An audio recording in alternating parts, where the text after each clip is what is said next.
Ça a toujours été un plaisir, mesdames et messieurs, de vous retrouver sur ce stage pour parler de la parole de Dieu. J'ai l'habitude de le dire assez souvent que sur ce plateau, nous parlons de la parole de Dieu, rien que la parole de Dieu, et nous ne référons que de la Bible.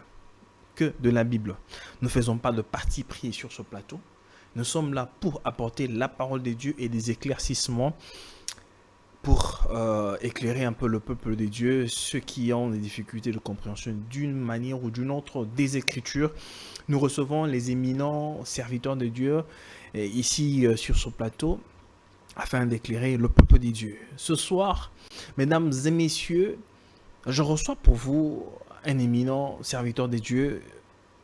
Il est docteur et vous savez, dans Éphésiens 4, chaque personne a, il y a un ministère il y a des évangélistes, il y a des pasteurs, il y a des docteurs, il y a des apôtres.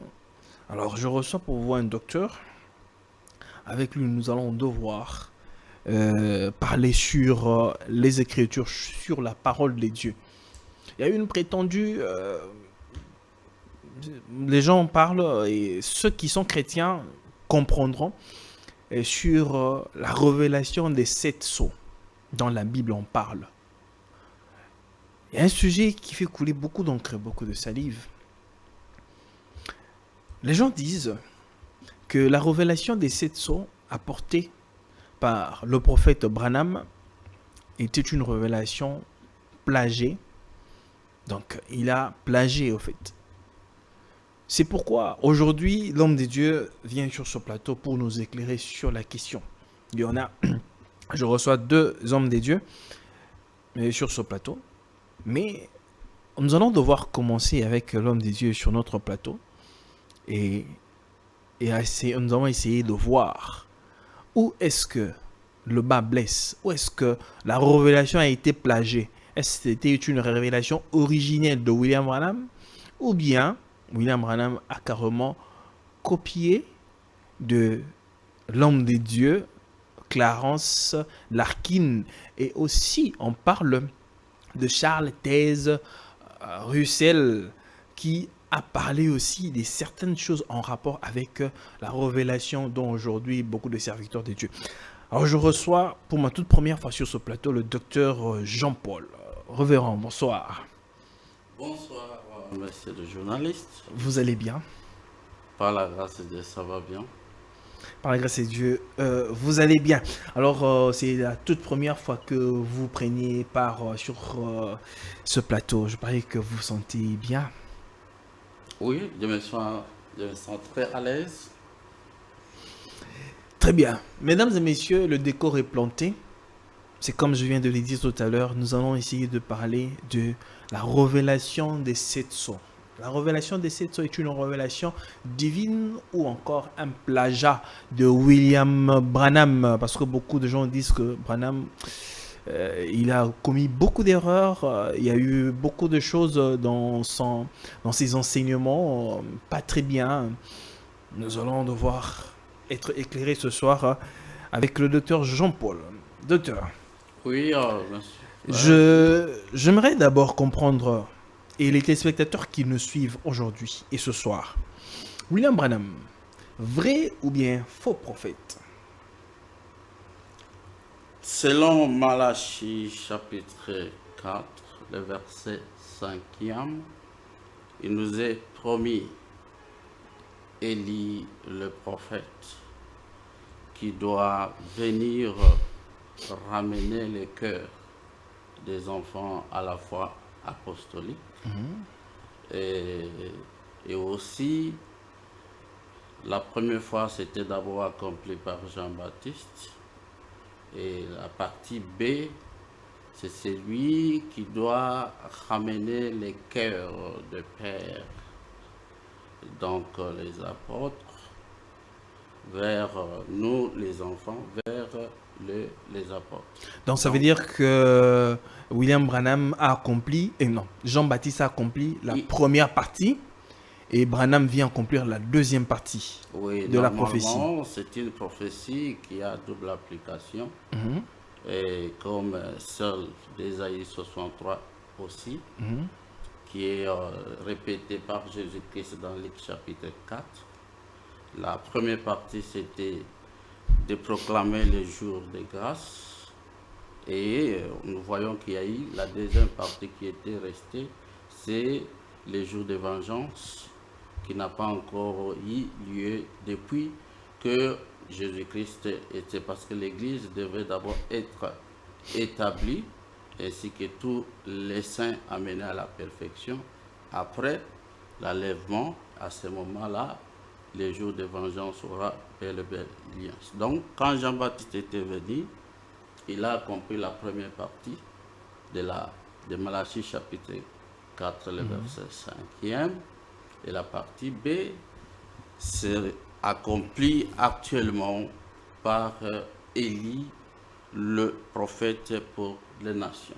Sans oublier qu'il y a aussi l'esprit d'Élie qui, selon Apocalypse 11 pour Israël, selon Actes chapitre 3, à partir du verset 18e au 23e, pour la restauration de toutes choses qui est aussi promis à Matthieu 24. La restauration de toutes choses, c'est pour les nations ou bien c'est pour Israël?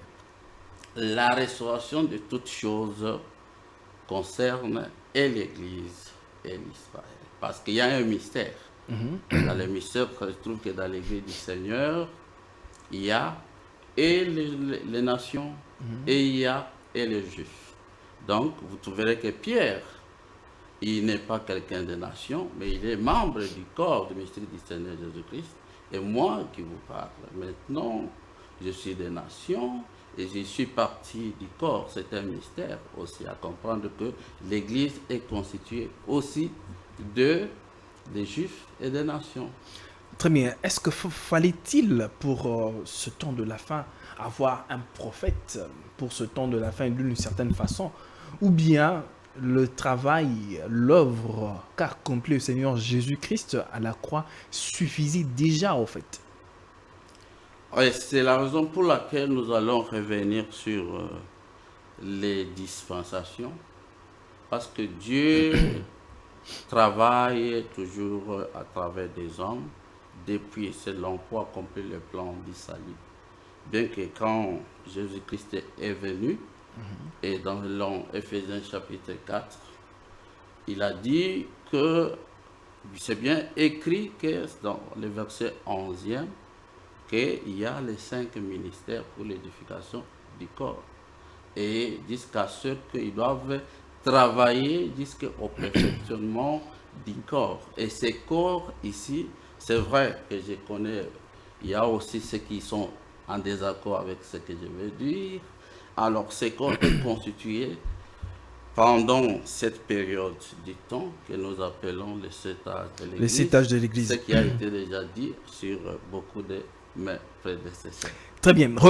Docteur, nous allons entrer directement dans notre sujet du jour. Parce que c'est là où ça fait un peu mal, et ça fait couler beaucoup d'encre, beaucoup de salive dans le milieu religieux, où les hommes des dieux, les chrétiens débattent un peu sur la question. Vous, en tant que docteur, vous êtes un chercheur, vous êtes un lecteur de la Bible, et puis, je ne sais pas moi, des fouilles, ainsi de suite. Dites-nous, le message de William Branham, est-ce un message authentique ou bien un message plagiat? Merci beaucoup pour la question. Je pense que c'est une question que j'ai lue sur le plan théologique. Tous les théologiens dans le monde entier se prennent contre William Marion Branham, à savoir que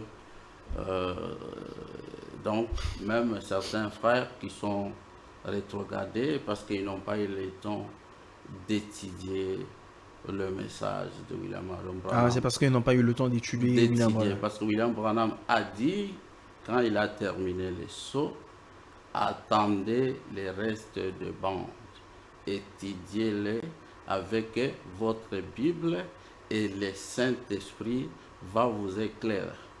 Alors, ce que vous dites là, c'est ils attaquent cela parce que c'est la vérité.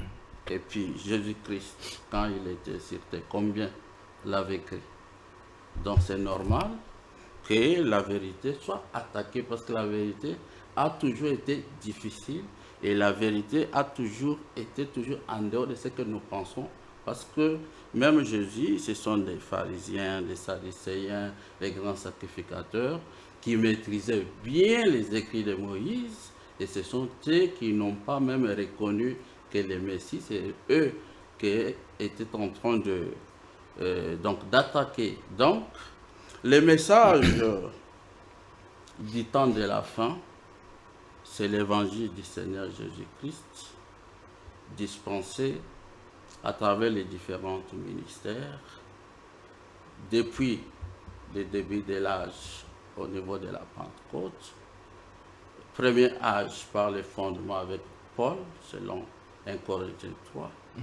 Irénée, nous sommes passés par les âges des ténèbres, ainsi que les temps de la Réformation par Luther, Martin Luther, William Seymour, et ainsi que comme eux n'étaient pas des prophètes, il y avait des vérités qui les avaient échappé. William Seymour n'était pas prophète. William Branham appelle cela, c'était des vérités qui n'étaient pas véritablement révélées, qui étaient en suspense. William Seymour, il était un évangéliste américain. Si je peux me voir sa date, il est né en 1800. Je pense entre 1960 et 80. Il est mort en 1922. Donc, vous voyez que c'était un évangéliste. Mais d'autres dans le message disent que William Seymour était le premier messager pour l'âge de la Odyssée. Nous y arriverons. Nous y arriverons si vous m'accordez le temps. Parce que... Très bien. Ok. Mais pour ce moment, vous m'avez posé la question que je dois répondre, importante. C'est sur est-ce que les sceaux que William Branham nous dit, est-ce que ce sont des révélations authentiques qui ont été volées? Parce que nous avons suivi, beaucoup disent que William Branham aurait plagié Larkin Clarence. C'est important de savoir. Larkin Clarence est un serviteur de Dieu, c'est un théologien et c'était un enseignant, c'est un éminent docteur, je le respecte beaucoup. Et c'est quelqu'un qui s'est servi des documents de Darby et de Scofield. Et il a fait un résumé de ce qu'il a appris de Darby, de Scofield, ainsi que Mr. Smith. Et il a constitué 6 livres. 6 livres. Oh. Alors, docteur, parce que vous êtes déjà entré là-dedans, vrai ou faux que William Branham a copié scrupuleusement les enseignements de Clarence Larkin? Je dis... Sur, comme nous sommes parlant sur la révélation des 7 sceaux. J'ai dit, c'est faux et archi faux, comme je vais le prouver. Parce que devant moi, les téléspectateurs... Quand vous dites que c'est faux et archi faux... Oui. Les téléspectateurs peuvent voir que j'ai les livres de Larkin. Nous allons les comparer. Ce que Larkin a dit et ce que Branham a dit. Si nous prenons dans la prédication, c'est le lever du soleil. Je crois que ceux qui nous suivent peuvent peut-être consulter et essayer un peu de voir. Dans le paragraphe 12, William Branham est en train de parler comment il allait devoir donner la révélation sur les sceaux et que Dieu allait lui montrer et que c'était des révélations qui étaient divines et qu'il y avait cette révélation que Dieu allait devoir lui donner et révéler à l'église du Dieu vivant. Là, il mentionne très bien que Dieu devait lui donner cette révélation-là. Certainement. Mais quand on lit dans le livre de Larkin, Clarence Larkin, que vous avez là, la même façon que la révélation que William prétend avoir dit, et c'est la même façon que c'est décrit dans le livre de Clarence Larkin. Où est la révélation divine qui vient pleinement de Dieu par William Branham. Ok, je vais vous donner, quand vous prenez Matthieu 24 et 24, Jésus prophétise qu'il y aura des faux prophètes ainsi que des faux docteurs. Quand vous prenez des Pierre 2, Pierre répète la même prophétie de Jésus-Christ. Quand vous prenez Paul, Paul répète la même prophétie de Jésus. Et quand vous prenez les livres d'Apocalypse, vous voyez, il y a, même Apocalypse chapitre 2, on nous parle d'une fausse doctrine qu'on appelle la doctrine nicolaïte. Donc, il y a ce que nous appelons dans la révélation la continuité. Il y a Paul a dit ceci, comme j'ai dit dans 1 Corinthiens chapitre 3, que moi j'ai établi un fondement et pour que là où j'ai fondé, celui qui viendra après moi puisse aussi bâtir. Cela signifie que c'est la même maison, mais il y a une portion de la révélation pour chaque période. Mais si c'est une continuité, la continuité, bon, on peut parler de la révélation, docteur. Ok, je vais vous montrer pourquoi c'est une révélation. Parce que c'était des choses qui sont écrites dans la Bible, écrites sous forme de symboles, mais c'est aujourd'hui, il y a eu des théologiens, alors qu'ils ne pouvaient pas interpréter les symboles. C'est maintenant, il fallait avoir un don prophétique qui pouvait venir nous dire que ces symboles-là signifient ça, ça, ça. Alors voilà pourquoi maintenant je voulais que vous puissiez nous donner la différence entre la révélation de William Branham et de Clarence Larkin. Où se situe la différence? J'ai besoin d'abord de corriger. J'ai besoin d'abord de commencer ceci. Très bien. Je suis docteur en médecine. Ok. Et je suis étudiant de la Bible. Ah, ok. Ok, je suis docteur en médecine. Ok. Ok, ça c'est précision de détail. Très bien. De deux. Ici, je vais commencer par exemple ici. L'introduction du livre Larkin. Larkin dit ceci. Les événements écrits dans ce livre ici, que lui a écrit ici, ce sont des événements du futur. Ça, Larkin se trouve déjà dans quel... Il a publié ce livre ici dans l'âge de Laodicée. Donc, l'âge d'Éphèse avait déjà fini. Ça, c'est la première déclaration de Larkin. Je suis ici avec Larkin. Larkin dit ici, nous sommes dans page X. Il dit ceci. Les événements écrits dans ce livre d'Apocalypse vont s'accomplir selon l'ordre littéraire et chronologique. Alors, contrairement à William Branham, William Branham introduit dans 1960 l'enseignement sur les âges, là où il dit les événements écrits dans ce livre d'Apocalypse ne vont pas s'accomplir selon l'ordre chronologique comme plusieurs docteurs le pensent. Ça déjà, il y a d'abord de la correction.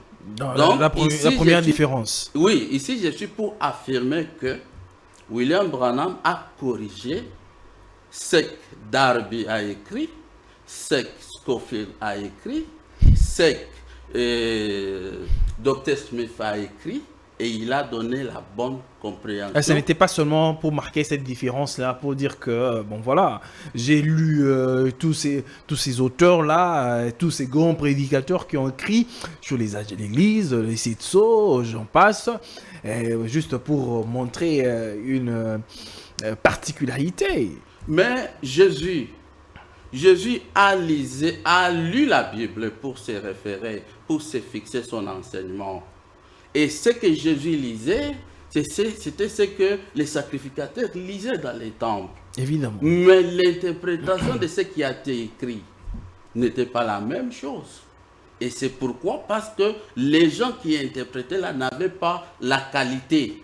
Ils n'étaient pas prophètes pour interpréter. Parce que l'interprétation des Saintes Écritures n'est pas donnée à tout n'importe qui. Il faut être prophète pour interpréter les livres de Daniel, pour interpréter les livres d'Apocalypse, parce que ce sont les livres prophétiques. Parce que quand vous parlez de l'eau dans les livres d'Apocalypse, ne signifie pas de l'eau naturelle. Lakin le dit, je vais vous montrer. Lakin parle que la guerre ici, l'antichrist ici, par exemple dans le deuxième sceau, l'antichrist ici, qui a la couleur rouge ici, c'est la guerre naturelle. C'est un monsieur qui viendra, qui va créer la guerre, les gens vont mourir dans le monde.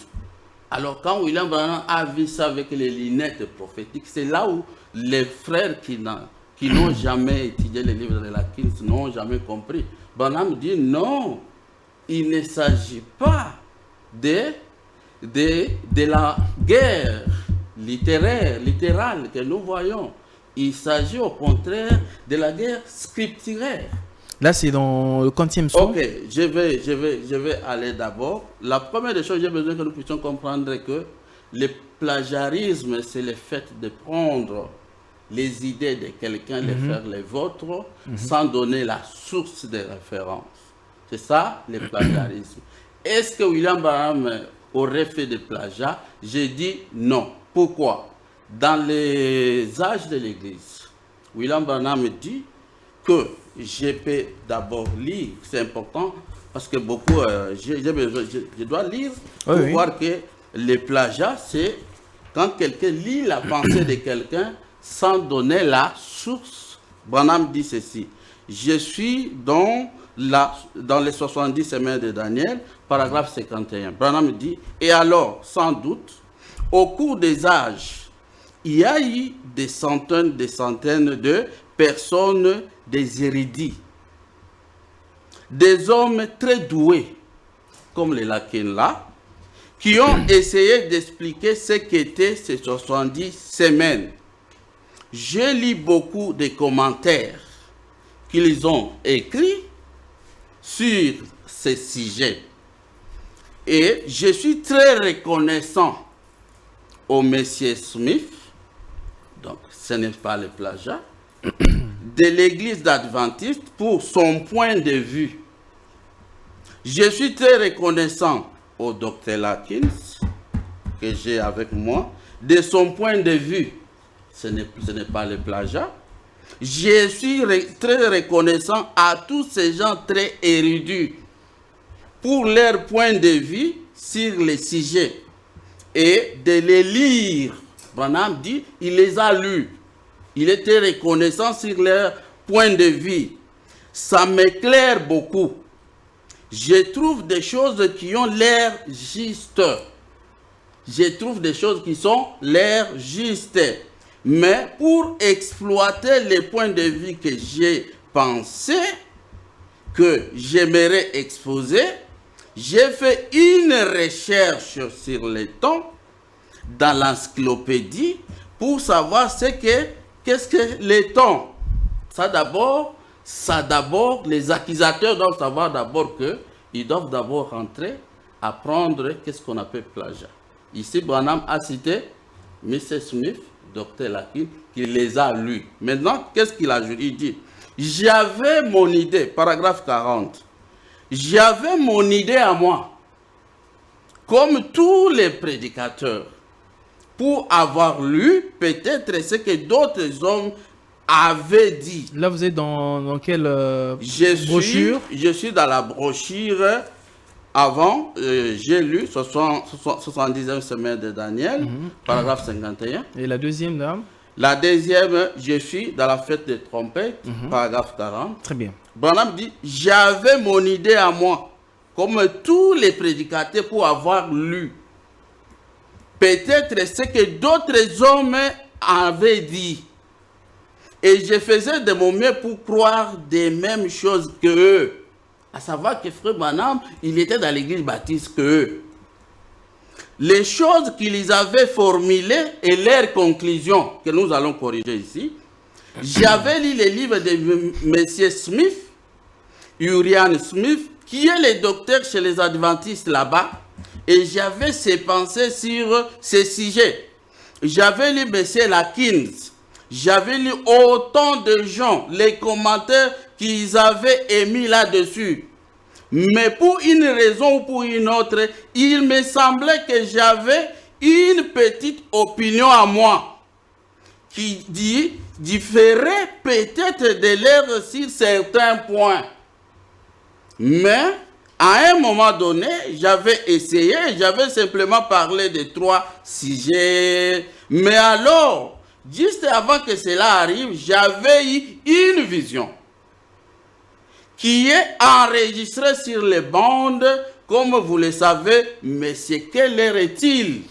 Comme quoi, je devais aller à Tucson et là-bas, derrière les déserts, j'ai reçu l'épée de Dieu. Vous pouvez continuer. Donc, ici, déjà, quelqu'un qui parle vraiment que William Branham a plagié Larkins. Donc, c'est quelqu'un qui n'a pas réellement lu Larkins. Question directe, homme de Dieu. Si tel est vrai que Branham n'a pas plagié tous ces prédicateurs-là, tous ces éminents hommes de Dieu, pourquoi avoir lu tous ces hommes de Dieu-là afin de vouloir apporter la parole, sachant que lui, il était un messager, une personne envoyée par Dieu pour ce temps-ci et qui devait s'attendre à Dieu pour la révélation d'une certaine façon. Mais pourquoi William Branham se référait aux autres, lisait leurs bouquins et venir vouloir prêcher ce que les autres ont déjà écrit? Vous savez, moi je suis un scientifique tel que je suis. Dans la science, quand vous arrivez sur le terrain, Branham arrive au sommet des pyramides. Alors, dans la continuité de la parole de Dieu, parce que les Larkins ici, ce sont des serviteurs de Dieu.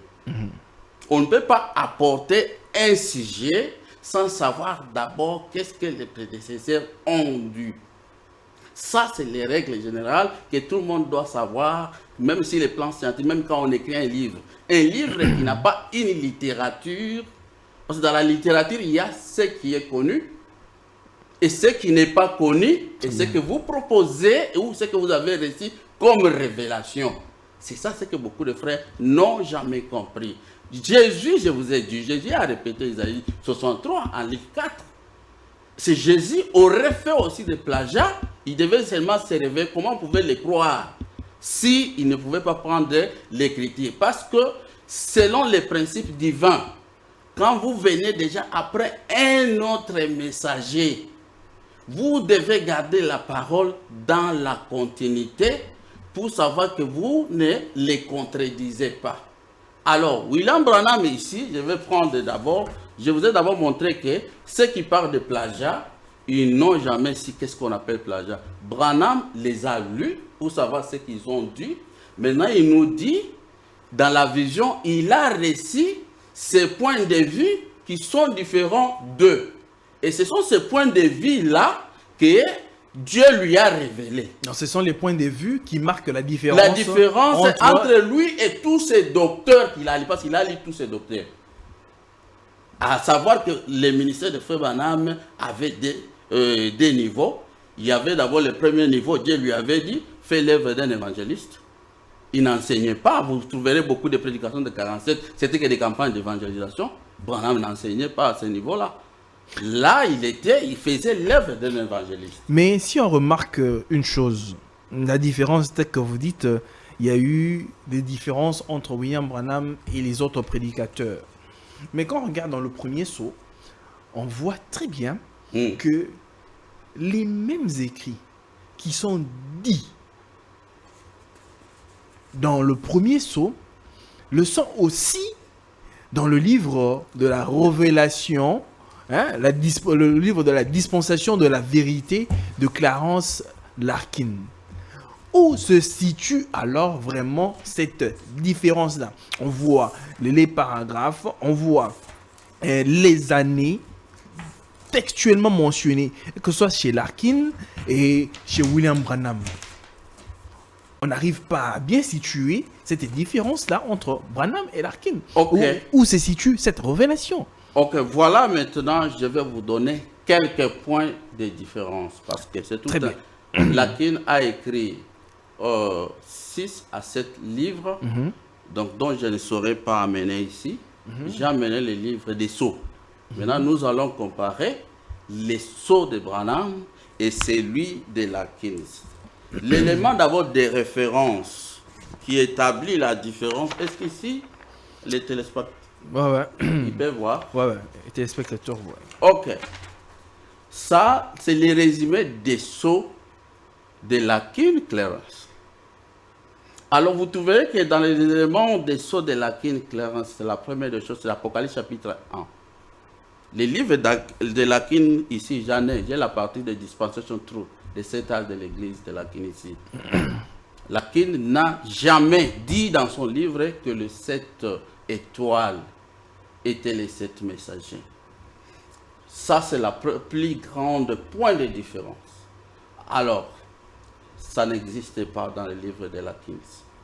Ici, nous voyons les 7 âges de l'église. Ça, ce sont les 7 âges. Ça, ce sont les 7 sceaux. Ça, c'est l'enlèvement. Docteur Larkin nous montre que les premiers sceaux d'Apocalypse 6, quand il est dévoilé, ce premier sceau s'accomplit après l'enlèvement. Le premier sceau. Le premier sceau s'accomplit, l'enlèvement. Contrairement à William Marion Branham. William Branham dit non. Le premier sceau, c'est l'Antichrist qui a commencé à détourner les gens à la doctrine primitive depuis l'âge d'Éphèse. C'est du passé. Mais lui dit non, tout ce que moi j'ai écrit, là il a l'introduction, Larkin a dit tout ce que moi j'ai écrit ici, ce sont des événements qui vont s'accomplir dans le futur. Donc ça ne concerne pas l'Église. Pour Larkin, les pour sceaux Larkin, ça ne concerne pas l'Église. Non, pour Larkin, ça les sceaux ne concernent pas l'Église. Pour Branham, les sceaux et les 7 âges sont dans l'Église. C'est ça d'abord la plus grande différence d'état. Et son schéma est ici. Les 7 âges sont avant l'enlèvement. Tous les sceaux, depuis le premier sceau, jusqu'à sont pendant la grande tribulation. Ça, c'est Dr. Larkin. Est-ce que Branham a enseigné comme ça? Non. Où est-ce que Branham a dit ça? C'est la révélation que Dieu lui a révélée. Que non. Les docteurs là, ce qu'ils ont vu, ce sont des théologiens, ils ont une interprétation littéraire. Mais dans la vision, les événements ne s'accomplissent pas selon l'ordre chronologique comme Larkin dit. Ça s'accomplisse, les symboles sont donnés aux prophètes. Alors comment Branham a su que non, les premiers sceaux là, c'était l'Antichrist? Oui, et c'était cet Antichrist-là et a commencé son chevauché depuis l'âge d'Éphèse. Donc, juste quand les apôtres étaient là, dans Actes chapitre 6, vous allez déjà voir la manifestation de l'Antichrist là-bas sous forme de fausse doctrine. Alors, quand nous entrons dans le deuxième sceau, par exemple, en comparant Larkin, qu'est-ce que Larkin dit sur le deuxième sceau? La révélation de Larkin sur le deuxième sceau, c'est les chevaliers sur les chevals rouges. Il dit, normalement, il dit que ce n'est pas l'Antichrist. C'était un homme puissant, il va monter, il va commencer la guerre, alors il va tuer les gens, alors cet homme puissant-là, et il va établir un royaume, et ce royaume, il va fusionner l'Église et l'État, et cet homme n'a pas même de nom. À savoir que je vais vous faire dire que tout cet antichrist-là, d'abord, depuis l'âge d'Éphèse, là, Branham l'a donné les noms.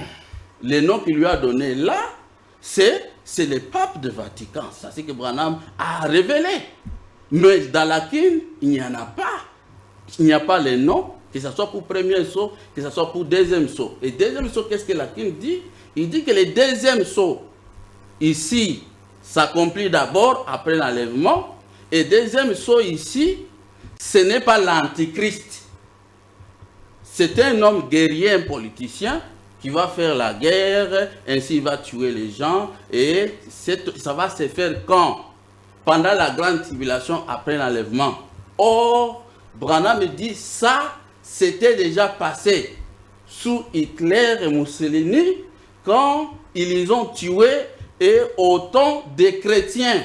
Donc Mussolini et Hitler étaient des antichrists. Non. Selon la révélation de William Non, mais Branham. ils étaient motivés par cet esprit. Parce que c'est un esprit qui a possédé. Parce que quand vous avez parlé du deuxième sceau, selon Larkin, c'était un homme puissant. C'est couleur rouge, la mort. Ok, un homme puissant pour faire le mal, ainsi de suite. Mais pour William Branham, il démontre que le deuxième sceau... C'est le même antichrist, c'est le même antichrist qui change de forme. Oui, c'est ça, non? Pour William Branham maintenant, il nomme même cette la personne-là, il dit que c'est l'antichrist. Oui, c'est l'antichrist, il lui donne les noms. C'est pourquoi moi je dis, cet antichrist-là, c'était Hitler et puis Mussolini. Non, il n'a pas dit que c'est Hitler et Mussolini, parce que Hitler et Mussolini, c'était un résultat de cet antichrist. Cet antichrist dont il a nommé dans première sceau qui s'est manifesté, dont l'église s'est organisée. Et il y a eu maintenant une église qui s'est organisée. Ils ont fait une alliance entre l'église et l'État, mais ils ont nommé quelqu'un au-dessus de tout le monde, le pape, alors dont on a créé une hiérarchie qui n'existait pas dans l'église primitive. Et toute personne qui s'opposait, c'est historique, ça c'est historique, toute personne qui s'opposait contre les pouvoirs de cet homme antichrist ici, était tué. Nous avons, dans l'histoire de l'église, vous allez voir, on a tué plus de 2 millions de chrétiens qui résistaient, qui ne voulaient pas adhérer à la vision de l'antichrist. Très bien. Très bien, homme de Dieu. Ça, c'est vous avez vu la différence entre premier saut de Larkin et de Branham. Vous avez vu cela? Très bien. Est-ce que vous avez vu la différence? Très bien, nous allons revenir. C'est les téléspectateurs qui suivent, qui peuvent remarquer cette différence. Nous allons accueillir notre invité, deuxième invité de ce soir. Lui, c'est l'homme de Dieu, Nicolas Kizito. Bonsoir, homme de Dieu. Après avoir un peu disparu là. On était pris en otage par des occupations, certaines occupations. Vous avez été réclamé vraiment par les téléspectateurs. Oui, j'ai reçu beaucoup de coups de téléphone des personnes qui appelaient des 4 coins de la planète, qui tenaient à ce que nous puissions revenir sur le plateau et apporter la lumière sur un certain nombre de points qui étaient restés en suspens, à l'instar de ce que Frère Branham a fait par rapport à des choses que les réformateurs, les Larkins, tous ces gens auxquels vous venez de faire allusion ont laissé en suspens. Alors, vous, en tant qu'homme de Dieu, vous êtes aussi chercheur de la vérité, vous êtes en quête de la vérité afin d'apporter au peuple des dieux qui vous suivent à travers le monde. William Branham, par rapport à ses enseignements, n'a-t-il pas plagié tous ces hommes de Dieu que nous sommes en train de parler, les Larkins, les Russell, les Charles Russell, et ainsi de suite? Est-ce que le message de William Branham était authentique? Oui, le message de Frère Branham, le Frère Branham était porteur d'un message. C'est que le Frère Branham a apporté a une particularité, une singularité. D'abord, le Frère Branham, quand il a prêché la parole, quand il a commencé son ministère, il a d'abord, comme c'est le cas de tous les messagers, de tous les hommes de Dieu, y compris le Seigneur Jésus-Christ lui-même, vous comprenez, en tant que prophète et messager, parce que Jésus était porteur d'un message, il était prophète également. Donc William Branham, à l'instar de tous les autres messagers et prophètes, il commence d'abord par enseigner ce qu'ont enseigné ceux qui l'ont précédé, parce qu'il faut rafraîchir la mémoire, n'est-ce pas, du peuple par rapport à ce qui avait déjà été déposé par les prédécesseurs. Parce qu'il faut que, même en dissertation, on ne peut pas passer d'un paragraphe à un autre sans utiliser ce que nous appelions en français ou en rédaction les mots de transition. il y a ce qu'on appelle des mots de transition. Donc, on ne peut pas passer d'un paragraphe à un autre sans ces éléments de transition. C'est la même chose que faisait chacun de messages. Un petit rappel d'un paragraphe précédent. Mais c'est ça même l'intelligence, c'est ça même la méthodologie. Un bon pédagogue, un bon enseignant qui est dépositaire d'un message nouveau à apporter aux gens, il doit commencer d'abord par rafraîchir la mémoire des gens, n'est-ce pas, sur ce qu'ils ont déjà entendu, n'est-ce pas, de sorte que quand lui viendra déposer son message, qu'il sente l'écart entre ce qui avait été prêché avant lui et ceux qui sont censés écouter maintenant. C'est ainsi que le Seigneur Jésus-Christ, quand il vient, il commence d'abord par faire comprendre aux gens ce que Moïse avait dit, ce que Moïse leur avait prêché. Ensuite, dans Matthieu chapitre 5, il dit, vous avez appris qu'il a été dit. Mais moi je vous dis, c'est comme ça que parle le messager. Vous avez appris qu'il a été dit par tel, mais moi maintenant je vous dis. C'est comme ça. Donc le frère Branham n'a pas plagié, à moins que les gens ont une autre définition, une autre connotation qui est en marge de la vérité, de ce que veut dire un plagiat. Excusez, homme de Dieu. Parce qu'on doit d'abord s'entendre sur ce que veut dire vraiment un plagiat. Oui, je vous ajoute juste un élément là. Vous avez mentionné très clairement le Seigneur Jésus-Christ. Parce que le Seigneur Jésus-Christ a cité Moïse, il a cité tout Ésaïe et ainsi de suite. C'était le livre saint. C'était le livre saint dont Jésus a fait référence. Oui. Mais ici, Branham devait aussi faire référence au livre saint. Par exemple, parler de l'Apocalypse. Voilà, j'ai lu l'apôtre Jean. Voilà ce que l'apôtre Jean a dit. Voilà. Maintenant, la révélation que Dieu m'a donnée par rapport à la révélation de l'apôtre Jean, voilà ce qu'il veut dire. Dans le premier saut, voilà ce qu'il veut dire. Si vous n'avez pas compris d'abord, voilà ce que Dieu m'a dit, voilà ce que ça veut dire. Mais ici, Branham est en train de citer des auteurs, des personnes qui ont écrit aussi, d'une certaine façon, qui ont puisé, je ne sais pas moi, de la Bible. Mais la référence ne devrait peut-être pas être de Branham, de la Bible, ou bien de ces auteurs-là. Je comprends ta pensée. C'est-à-dire qu'il y a une vérité que la majorité écrasante de la chrétienté n'ont pas su cerner pendant les 100 dernières années. C'est la particularité ou le rôle des écrivains pendant les 2000 ans d'histoire du christianisme. Vous comprenez? C'est-à-dire que le ministère des écrivains est un ministère qui a été perdu de vue. Et pourtant, c'est un ministère déterminant, un ministère crucial qui a joué un rôle pertinent dans l'histoire de la rédemption pendant les 2000 ans du christianisme. Dans l'histoire de la rédemption, il n'y a pas que les apôtres, il n'y a pas que les prophètes, il n'y a pas que les sacrificateurs, il n'y a pas que les justes, non pas les saintes écritures, la Bible. Dans l'arsenal des textes que Dieu considère comme faisant partie de l'histoire de la rédemption, il y a des écrivains qui sont venus après la rédaction du livre d'Apocalypse. Cela est d'autant plus vrai que il vous souviendra que le Seigneur Jésus, dans Matthieu chapitre 23, il a clairement dit que je vous enverrai 3 catégories de gens. Il y a 3 catégories de gens que le Seigneur a promis d'envoyer dans Matthieu chapitre 23. Il dit, je vous enverrai des sages, virgule, des scribes, c'est-à-dire des écrivains, virgule, et des prophètes. Vous tuerez les uns et vous battrez des verges les autres. Donc, vous devriez noter une fois pour toutes, et Frère Branham est la personne qui a pris en considération cet aspect des choses dans le domaine du christianisme. Consulter les scribes, tout ça là. C'est tout à fait naturel et normal de comprendre que depuis après la rédaction du livre d'Apocalypse dans les années 95, il y a des écrivains qui sont venus après, parce que on ne pouvait pas avoir des précisions, des éléments sur ce qui s'est passé durant le 2000 ans après la mort du dernier apôtre si les écrivains n'avaient pas existé.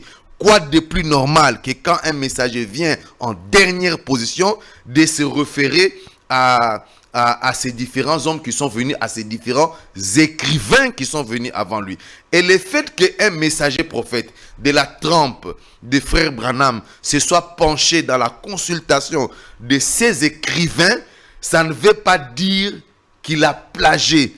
Le fait de consulter un écrivain et de faire allusion à ses écrits, ça n'a jamais voulu dire un plagiat et ça ne sera jamais un plagiat. Un plagiat, c'est le fait de s'attribuer indûment les écrits d'un auteur. C'est le fait de s'attribuer la paternité d'un écrit, des écrits de notre auteur. Vous l'avez très bien dit. Voilà. C'est le fait de s'attribuer les écrits indûment. Indûment. Voilà, mais quand nous regardons dans certains sceaux, on regarde dans le livre de Clarence, on voit la manière dont Clarence a agencé les choses. C'est la même façon qu'on regarde dans les sceaux que William Branham a aussi agencé les choses. Non. Ça veut dire que William Branham a pris les choses de mot à mot. Non, le frère Branham a expliqué comment il a découvert les noms de messagers. Le frère Branham a expliqué comment il a pu identifier, retrouver les noms de chacun des messagers. Le frère Branham ne s'est jamais attribué. Il n'y a aucun théologien qui sera en mesure de se tenir sur un plateau de télévision et pointer du doigt où frère Branham s'est attribué la paternité des écrits de Clarence, des écrits de Joseph Smith ou des écrits de Luther ou même des écrits de Jésus. Le frère Branham ne s'est jamais attribué la paternité des écrits de qui que ce soit. Là où il pense avoir consulté tel théologien, il vous dit clairement que j'ai consulté tel théologien. Et ça, on appelle ça en science de l'honnêteté intellectuelle. Le frère Branham était doté de cette honnêteté intellectuelle qui manque à la majorité écrasante de tous ces prédicateurs qui viennent au nom d'une révélation reçue de la part du Seigneur, alors que nous savons qu'ils lisent cela dans les différentes brochures de frère Branham. Le plagiat n'est pas le fait d'évoquer les écrits de notre auteur. Le plagiat, c'est le fait de s'attribuer indûment la paternité des écrits de notre auteur. Lorsque le Seigneur Jésus dit « Tu ne tueras point », il ne s'est pas attribué cette écriture-là, cette phrase-là. C'est une phrase qui a été dictée par Dieu à Moïse. Et quand le Seigneur Jésus le répète, ce n'est pas du plagiat. Vous comprenez? Il y a des traductions de la Bible, lorsque vous les lisez, vous savez faire la différence entre... Ils mettent certains... C'est que Jésus présente comme reproduction des écrits de notre prophète. Ils les mettent en rouge ou en bleu pour faire la différence entre ce que Jésus dit ou ce qu'il prend d'un autre prophète qui est venu après. Donc, le plagiat... À l'époque de Jésus, il y avait aussi des écrivains. Mais naturellement... Mais Luc, pourquoi Jésus ne s'est pas référé? Mais tous mais Matthieu, c'est qui? Matthieu n'était pas un disciple de Jésus. Luc, c'est qui? Luc n'est pas un disciple de Jésus.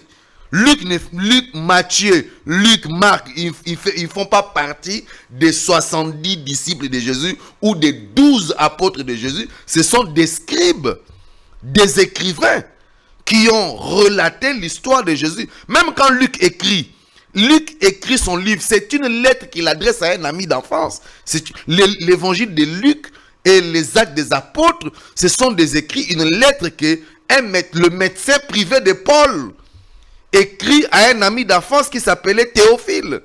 Et il vous dit clairement les circonstances dans lesquelles il a rédigé ses livres sur l'histoire de Jésus. Il vous dit qu'il a mené des recherches, il a entrepris des recherches parce qu'il fallait quand même aider les gens à savoir ce qui s'est passé à un certain moment donné. Et cela rentre dans la logique de ce que David dit dans Psaume chapitre 102, verset 19, où il est dit qu'il faut que ces choses soient écrites pour la génération future, afin que le peuple qui sera créé célèbre l'Éternel. C'est comme ça que ça s'est passé avec tous les hommes de Dieu, y compris le frère Branham lui-même. Si Dieu n'avait pas suscité un certain Julius Staslev dans le ministère de frère Branham, on n'aurait jamais eu le détail de ce que Dieu a fait avec le frère Branham à Durban.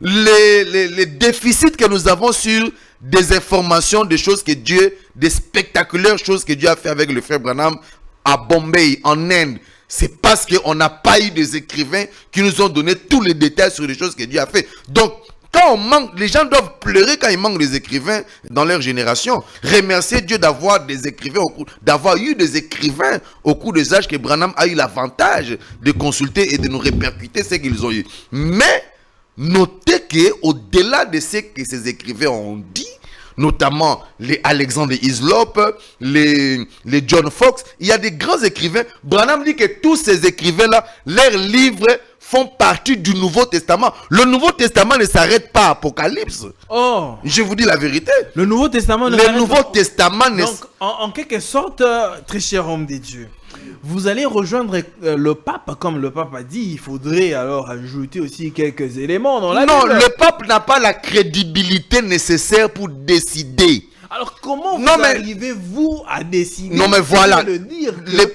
le Nouveau Testament ne s'arrête pas seulement. Le pape n'a pas la crédibilité nécessaire pour décider que telle écriture doit faire partie du canon de la Bible. Quand vous lisez l'histoire des Saintes Écritures, le frère Branham dit, après avoir étudié l'histoire de la Bible pendant 20 ans, il dit que c'est l'apôtre Jean qui avait rassemblé les écrits des autres apôtres. Il n'y a pas que les 27 livres que nous connaissons qui avaient été écrits après le départ de Jésus. Répétez un peu, le Nouveau Testament c'est quoi? J'ai dit que Le Nouveau Testament. D'abord la Bible, je vais d'abord vous dire, la Bible c'est un ensemble Ok. des écrits des prophètes. Parce que je n'ai pas peur de vous dire que Le Nouveau lorsque Testament ne s'arrête pas. à l'Apocalypse, le Nouveau Testament ne s'arrête pas au livre d'Apocalypse. Parce que, mais vous devez vous rendre à l'évidence que quand Josué, Fort comme non mais déclaration. je m'assume, lorsque Josué était là, sur la terre en train de prêcher aux enfants d'Israël, la Bible avait combien de livres? Y avait-il, la Bible existait ou elle n'existait pas? Lorsque Josué prêchait la parole, la Bible existait ou elle n'existait pas? Si la Bible ne... Non, répondons à la question. Lorsque Josué prêchait, la Bible Malheureusement- existait. malheureusement, La Bible existait, mais elle n'était composée que de 5 livres. Vous comprenez? Les Pentateuques de Moïse. Lorsque Ésaïe était sur la tête debout en train de prêcher, la Bible existait ou elle n'existait pas? La Bible existait, elle était composée des écrits qui étaient une compilation de ce que les prophètes ont écrit avant. Les brochures de Frère Branham font partie intégrante de la pensée de Dieu exprimée dans un âge. Non, c'est la continuité de la Bible. Voilà pourquoi il y a des écrivains tels que Alexandre Hislop, dont les livres ont servi à Frère Branham pour permettre à l'église de connaître ou de se rafraîchir la mémoire sur ce que Dieu a fait au cours des âges. Sans ces livres-là, Scandaliser les téléspectateurs. sans ces livres-là, on n'aurait jamais su que les papes de l'église catholique avaient assassiné 68 millions de protestants. Ça, c'est l'œuvre des écrivains qui nous permettent de comprendre ce que Dieu a fait au cours des âges pendant la période des martyrs. Merci Et beaucoup. répéter ça, ce n'est pas du plagiat. Et C'est rappeler à l'église ce que Dieu a fait et qu'il a coulé sous la plume des écrivains. Merci. Mais le frère Branham avait été porteur de message à lui. La révélation que le frère Branham a portée à travers la démonstration de cette sceaux ne relève pas des écrits de Clarence et de tous ces autres-là. Merci beaucoup, homme de Dieu. Homme de Dieu. Oui, Mais c'est fort. C'est que l'homme de Dieu, Nicolas, vient de dire que la Bible, le Nouveau Testament ne s'arrête pas seulement à l'Apocalypse. Tiens, homme de mais Dieu, nous avons les livres d'Enoch qui ne figure pas dans la Bible.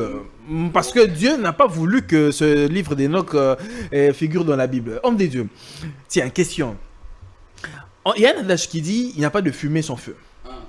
Qu'est-ce qui fait que autant d'hommes de Dieu aujourd'hui se lèvent et disent la même chose, disent carrément, parlent le même langage, que William Branham n'a rien apporté de nouveau dans son message, parce que les branhamistes, bien le branhamisme, on dit que William Branham est venu apporter des mystères qui étaient suspens dans la Bible au cours des âges de l'Église d'une certaine façon. Mais ces hommes de Dieu aujourd'hui sont en train de nous faire remarquer que William Branham n'a apporté aucune nouveauté. Il n'y a pas de nouveauté dans son message. Que dire? Ok, de merci. tout ce que vous venez de dire là? Oui, vous savez, la Bible dit il n'y a rien de nouveau sous le soleil. Dieu fait que nous ramener des choses qui ont existé. Mhm. Ok, à savoir, j'ai besoin, avant de revenir sur votre question, j'ai besoin de prendre Branham à témoin pour appuyer ce que le frère Nicolas a dit. La méthodologie, pourquoi William Branham est parti voir l'histoire. Il répond. Alors, Branham dit ceci, nous sommes au paragraphe 109. Maintenant, nous sommes dans 70e semaine de Daniel. Il dit ceci. Maintenant, nous nous trouvons dans cette l'ombre sans doute dans l'âge de la Odyssée. Nous savons que nous y sommes. Nous avons passé par l'âge de Luther. Nous avons passé par l'âge de Wesley. Maintenant, nous sommes dans l'âge de la Odyssée, le dernier âge. Et nous comprenons que chacun de ces âges avait un messager. Et nous avons vu ça, les 7 étoiles dans sa main, qui étaient les 7 esprits qui sont sortis devant Dieu.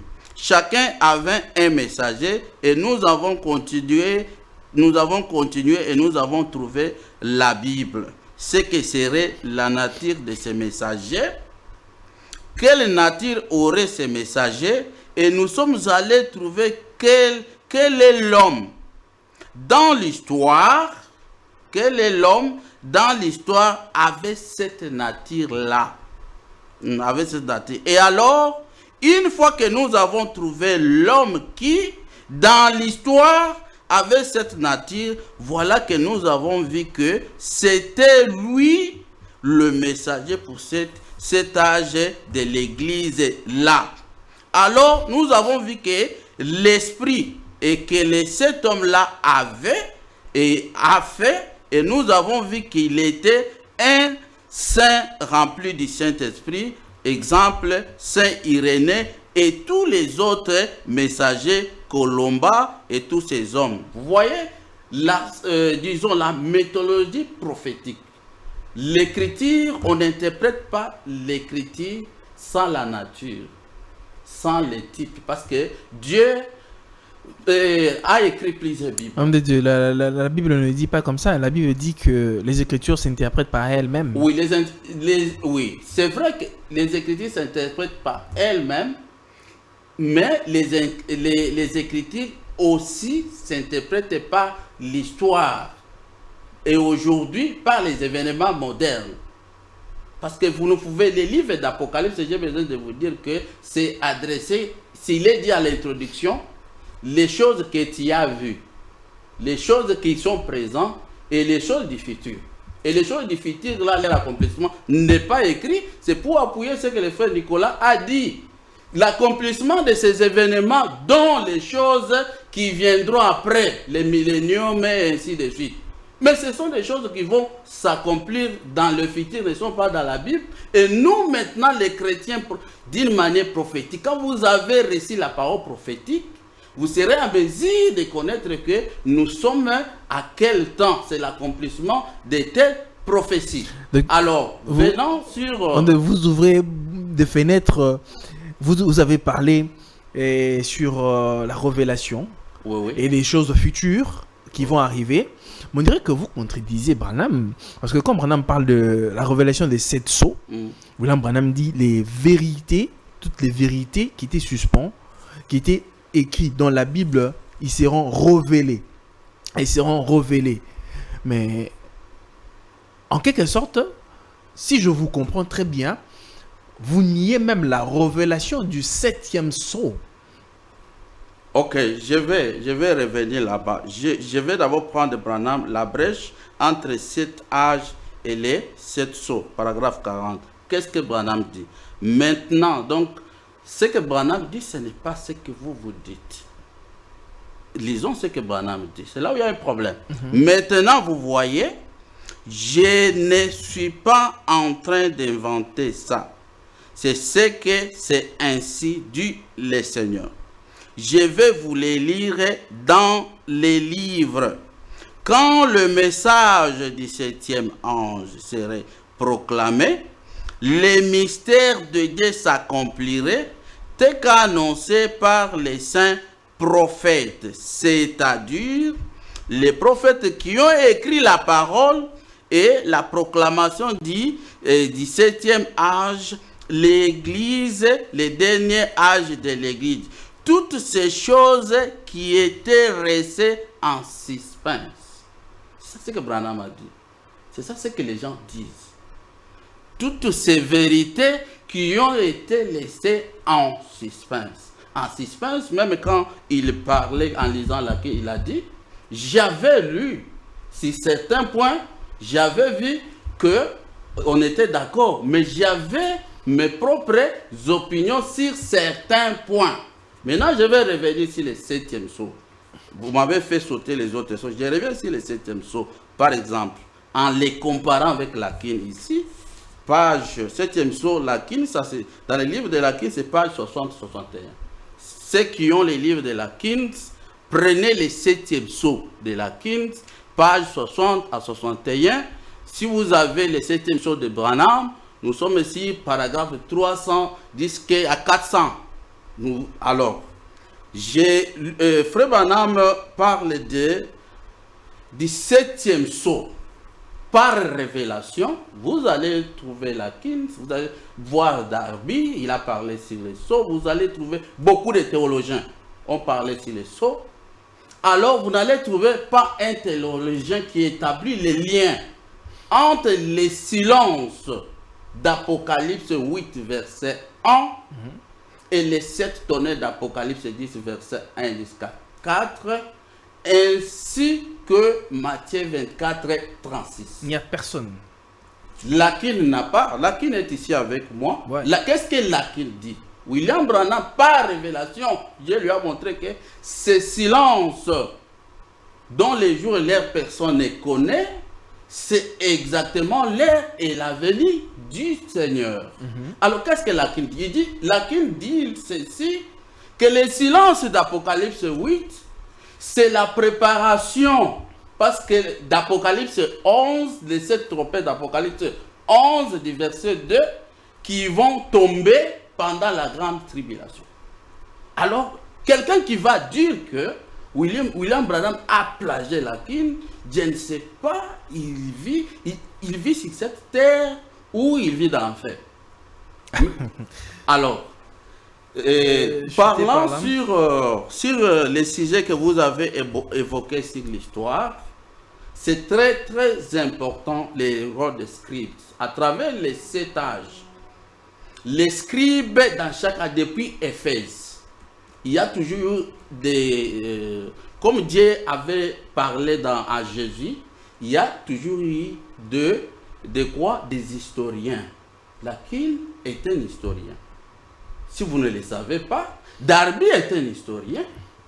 Et Smith c'est un historien. Ils sont nombreux. Ils ont écrit comment l'Église a acheminé pendant les 7 périodes du temps. Comment on pouvait, si on n'avait pas écrit, comment on pouvait connaître que les conciles de Nicée de l'an 325, là, c'est là où l'Église s'est organisée pour abandonner la saine doctrine. C'est par l'histoire qu'on a su que c'est là, la politique, ainsi que l'Église et l'État, ils sont mis ensemble et ils ont formé une hiérarchie qui était d'abord l'introduction de la doctrine nicolaïte. Et nous sommes arrivés maintenant directement dans l'âge du ténèbre. Dans l'âge du ténèbre. Merci beaucoup, homme des dieux. Alors, nous allons chuter par l'homme des dieux, Nicolas. Oui, donc... je voulais vous demander, et par là, vous allez devoir chuter parce qu'on nous a déjà fait signe que nous sommes à la fin.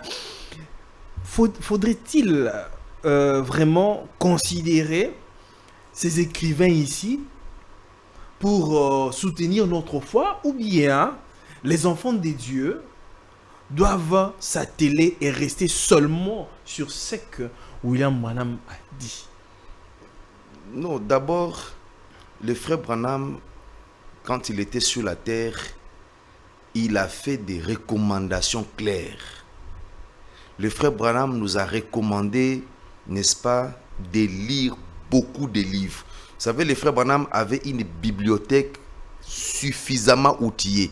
Il dit quelque part que chez moi à la maison, dans ma bibliothèque, je suis en possession de tous les livres de tous les auteurs. Vous n'allez quand même pas aller lire Karl Marx, quand même, homme des dieux. Non, nous parlons de l'histoire de l'Église. Parce Karl que Karl Marx, ça parle aussi des dieux. non, il n'a pas parlé de Mais de la l'histoire très de mauvaise l'Église. façon. Il n'a pas parlé de l'histoire. Nous parlons de l'histoire de l'Église. Ok. Les écrivains que Dieu a utilisés d'après la promesse faite dans Matthieu chapitre 23, Karl Marx n'a pas été promis dans Matthieu chapitre 23. Vous comprenez? La venue de Karl Marx n'est pas la matérialisation de Matthieu chapitre 23. Il ne fait pas partie des scriptes dont parle Matthieu chapitre 23. Pas aussi Vous comprenez? pas aussi une promesse de la Bible. Non, Clarence fait partie des réformateurs que Dieu a envoyé pendant le siècle des Lumières. La période pendant laquelle ces gens sont apparus, on appelle ça en histoire le siècle des Lumières.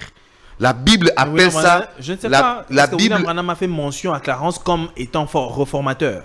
les réformateurs, il n'y a pas que Luther et Wesley qui sont des réformateurs. Il y a des Zwingli qui étaient des réformateurs, il y a des Calvin qui étaient des réformateurs, il y a Branham, des Spurgeon que vous ne connaissez pas qui étaient des réformateurs, des Dwight Moody qui étaient des réformateurs, des gens c'était des grands réformateurs, vous comprenez. Donc, mais quand Branham parle de Luther, Wesley, ce sont des principaux réformateurs que nous connaissons. Mais il y a des réformateurs qui étaient plus influents que Martin Luther.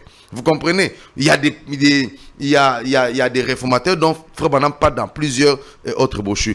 Mais revenez maintenant à la question. Donc, à la question, quelle était votre question? De savoir s'il faudrait toujours considérer la révélation selon William Branham ou bien Clarence Larkin. Non, les Clarence, tous ces théologiens qui ont écrit pendant l'histoire de l'Église sont considérés comme étant des réformateurs historiens que Dieu a utilisés pour permettre à l'Église de conserver l'histoire de la rédemption d'après ce que nous dit Psaume chapitre 102.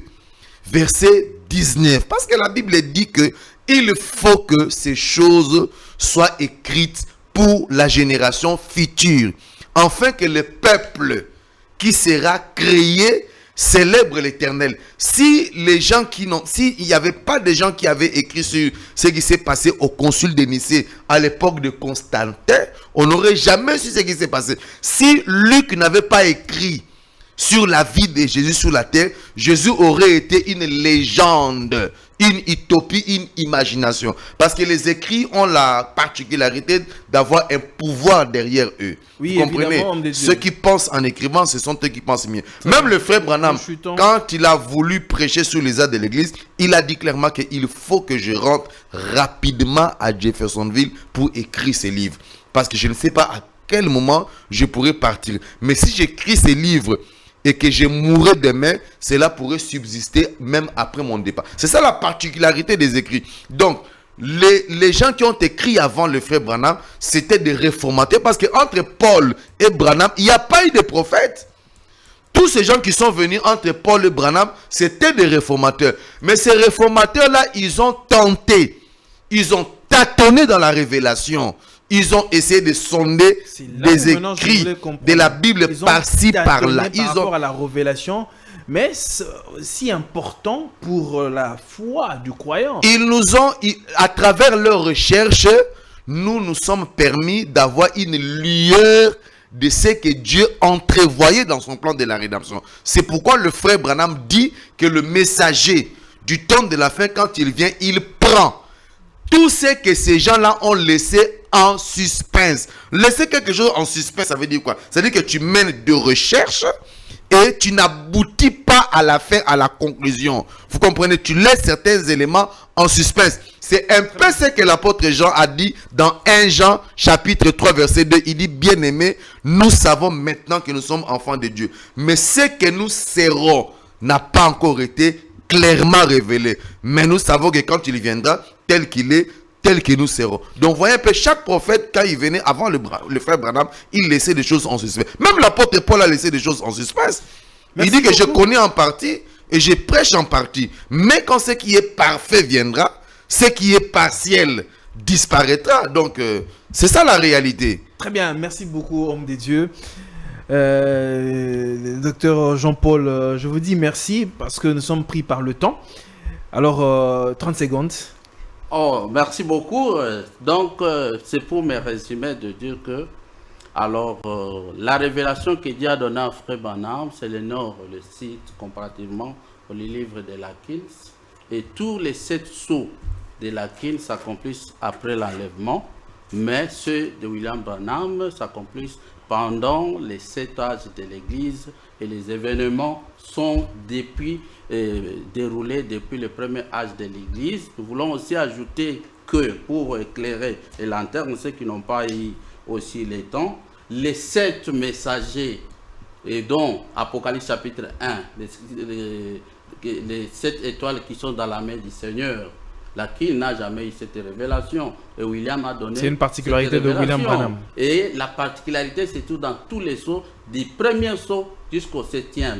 Je peux pas prendre le 5e sceau, par exemple, les âmes, par exemple, sur l'autel. Il dit que ce sont les âmes qui seront tuées après l'enlèvement, mais William Branham montre que ce sont les âmes des Juifs qui ont été matérialisés à travers les âges, mais qui étaient des Juifs qui n'ont pas eu le temps de rencontrer, disons, de croire au Seigneur Jésus-Christ. Vous voyez que même le 6e sceau, Frère Branham montre que c'est, disons, normalement ce sont des tribulations, des trompettes, mais la King parle différemment. Donc, comme le 7e sceau nous avons parlé, Branham a donné que c'est la venue du Seigneur, qui est le Matthieu 24, 36, la King dit non, c'est le son de cette trompette. Vous voyez que ceux qui disent que William Branham a plagié la King, ce sont ceux qui n'ont pas étudié et la King et William Branham. Et ce que William Branham a reçu, c'était la révélation. William Branham, au contraire, il a corrigé la King. La King a fait la copie de Darby et Scofield. Merci.